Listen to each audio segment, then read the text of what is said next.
Hi guys, I'm back with another video. Today's video is going to be Lost Media Category 152. Pepsi Number Fever 349. Lost footage of winning number announcement 1992. Now, I already know about this lost media already. I already know about it.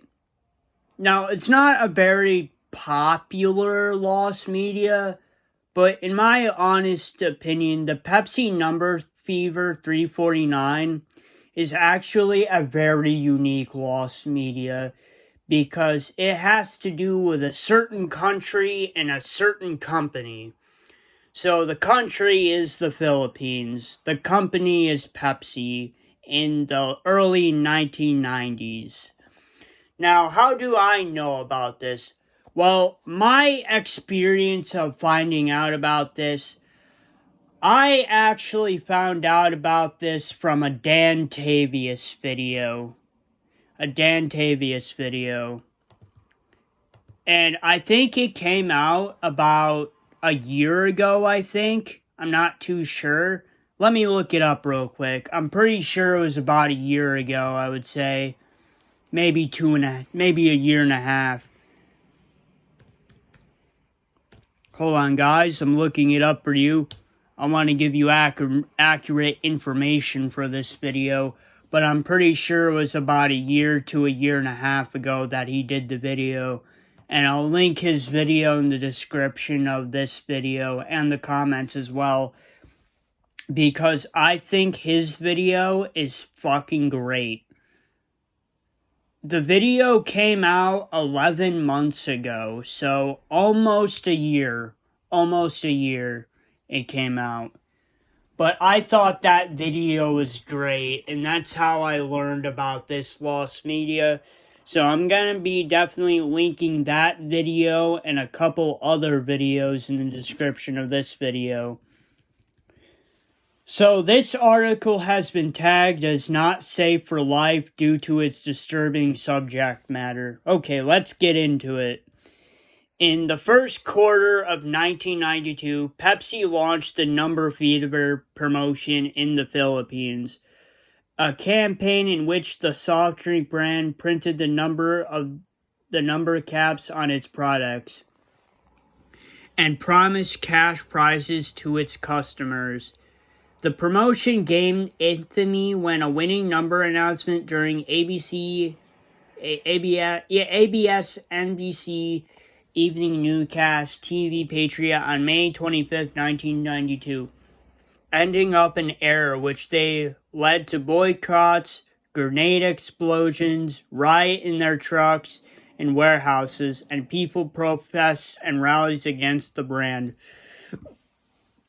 So if you can see where that's going, the country of Philippines doesn't like the company Pepsi.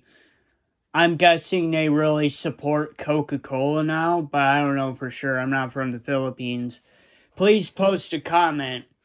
If you are from the Philippines, what soft drink do you drink? Do you drink Pepsi or Coca-Cola? Or do you drink some other soft drink that I don't know? Please post a comment. Background.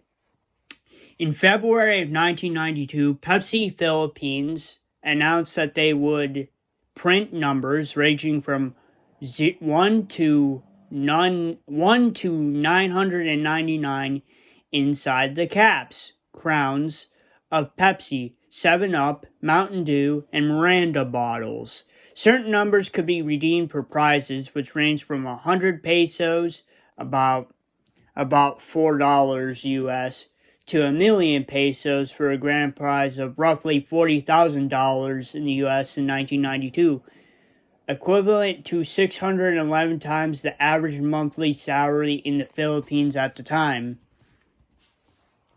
Pepsi allocated a total of $2 million for prizes. Marketing specialist Pedro Vergara based Pepsi Number Fever on similar moderately successful promotions that had been held previously in Vargas' geographical area of expertise, Latin America. Pepsi Number Fever was initially widely successful and increased Pepsi's monthly sales from 10 million to 14 million, and its market share from 19.4% to 24.9%.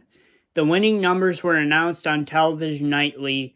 By May, 51,000 prizes had been redeemed, including 17 grand prizes, and a campaign was extended beyond the original planned end date of May 8th by another 5 weeks. The announcement. On May 25th, 1992, the ABS-CBN evening news program TV Patrol announced that the grand prize number for that day was 349. Grand prize winning bottle caps were tightly controlled by Pepsi Company.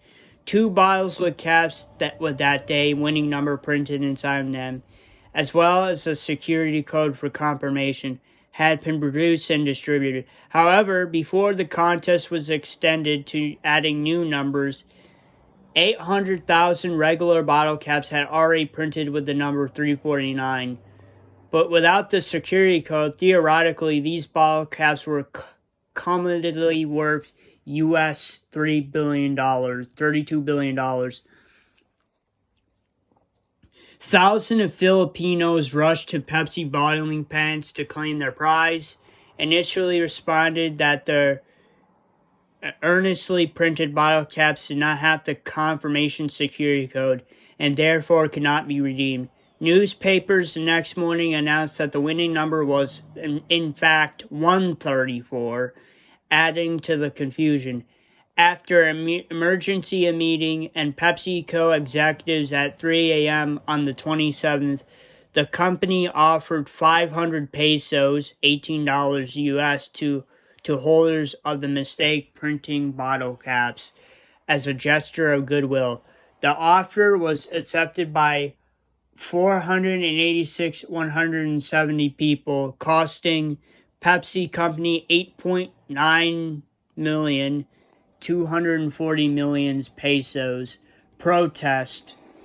Many irated the 349 bottle cap. Holders refused to accept the settlement offer. They formed a consumer group, the 349 Alliance, which organized a boycott of Pepsi products and held rallies outside of offices and the Philippine government. Most protests were peaceable, but on February 13, 1993, a school teacher and a 5-year-old child were killed in Manila by a homemade bomb threat at a Pepsi truck. In May, 3 employees at Deva were killed by a grenade thrown into the warehouse. Executives received death threats, and as many as 37 company trucks were overturned, stoned, or burned. One of the 3 men accused by the NBI of orchestrating the bombings claimed that he had paid by Pepsi to stage the attack in order to frame the protesters as terrorists. Then Senator Gloria Macapagal Arroyo, I'm sorry if I butchered those names, the Philippines, suggested that the attacks were perpetrated by rival bottlers attempting to take advantage of vulnerability. The Philippine Senate Committee on Trade and Commerce accused Pepsi of gross negligence and noted that it was not involved in a similar fiasco in Chile just a month before the 349 incident. Aftermath. Following the incident, the brand's commercials and programming relating to the sponsorships were suspended in light of the incident for the next 3 months, but the advertising and sponsorships would resume by August of 1992, concurred with the brand's logo change. And a replacement promo was announced in August of the same year with a canned cash promotion as their replacement. Meanwhile, the Philippine Basketball Association team, the Pepsi Hotshots, remained 7-up on colors prior to the start of the PBA All-Filipino Conference because of the incident. and it remained until the 1993 PBA Commissioner's Cup, when the team was changed to the Pepsi Mega Bottlers before the 1993 PBA Governor's Cup. About 22,000 people took legal action against the Pepsi Company. At least 689 civil lawsuits and 5,200 criminal complaints for fraud and deception were filed.